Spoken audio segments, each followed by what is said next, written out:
Hello there! My name is Jessie and it is so nice to meet you. Today, we'll be reading Walt Disney's Cinderella! Cinderella, Cinderella, that's all I know. Okay. Once upon a time, in a faraway land, lived a sweet and pretty girl named Cinderella. She made her home with her mean old stepmother and her two stepsisters, and they made her do all the work in the house.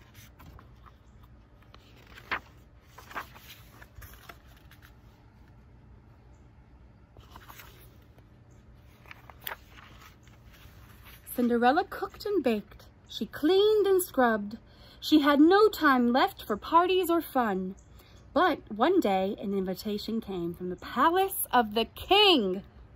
A great ball was to be given for the prince of the land, and every young girl in the kingdom was invited. How nice, thought Cinderella. I am invited too.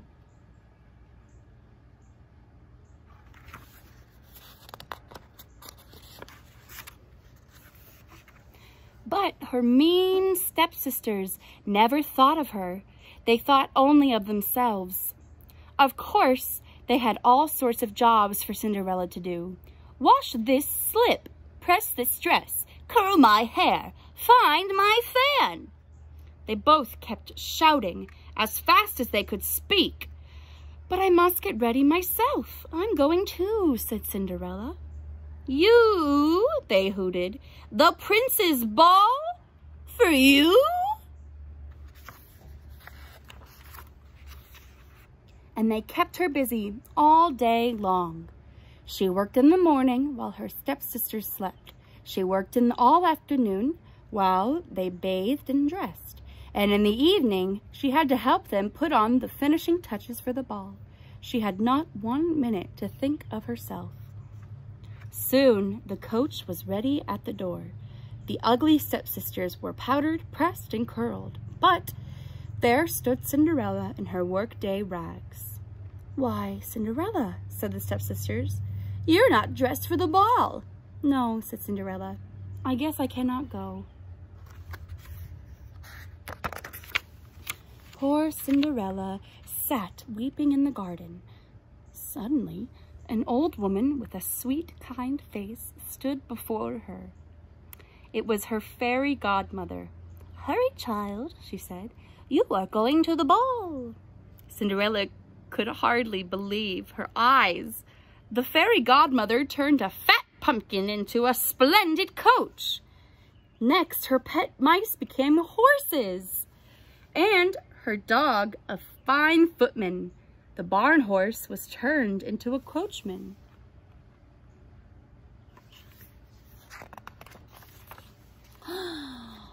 There, my dear, said the fairy godmother. Now, into the coach with you, and off to the ball you go. But my dress, said Cinderella. Lovely, my dear, the fairy godmother began. Then she really looked at Cinderella's rags. Oh, good heavens, she said. You can never go in that. She waved her magic wand. Salagadoola, menchikarboola, bippity-boppity-boo, she said. There stood Cinderella in the loveliest ball dress that ever was, and on her feet were tiny glass slippers.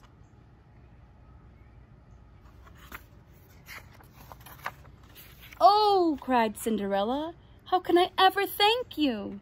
Just have a wonderful time at the ball, my dear, said her fairy godmother. But remember, this magic lasts only until midnight. At the stroke of midnight, the spell will be broken, and everything will be as it was before. I will remember, said Cinderella. It is more than I ever dreamed of. Then into the magic coach she stepped and was whirled away to the ball.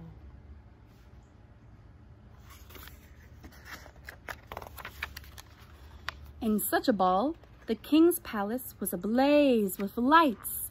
There was music and laughter, and every lady in the land was dressed in her beautiful best. But Cinderella was the loveliest of all. The prince never left her side all evening long, They danced every dance. They had supper side by side, and they happily smiled into each other's eyes.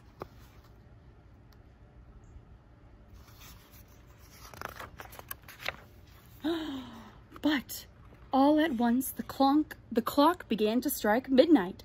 Bong, bong, bong.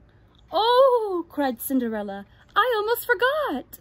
And without a word, away she ran out of the ballroom and down the palace stairs.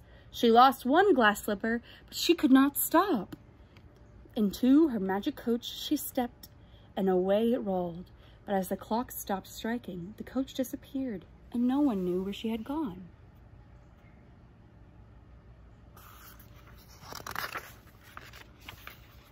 Next morning, all the kingdom was filled with the news. The Grand Duke was going from the house to house with a small glass slipper in his hand, for the prince had said he would marry no one but the girl who could wear that tiny shoe. Every girl in the land tried hard to put it on. The ugly stepsisters tried hardest of all, but not a one could wear the glass shoe.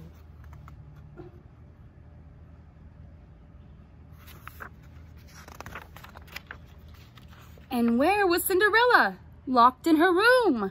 For the mean old stepmother was taking no chances of letting her try on the slipper. Poor Cinderella. It looked as if the Grand Duke would surely pass her by. But her little friends, the mice, got the stepmother's key, and they pushed it under Cinderella's door. So down the long stairs she came as the Duke was just about to leave. "Please," cried Cinderella, "please let me try." And of course the slipper fitted, since it was her very own.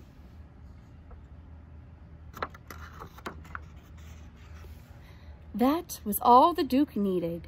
Now his long search was done, and so Cinderella became the prince's bride and lived happily ever after. And the little pet mice lived in the palace and were very happy ever after too.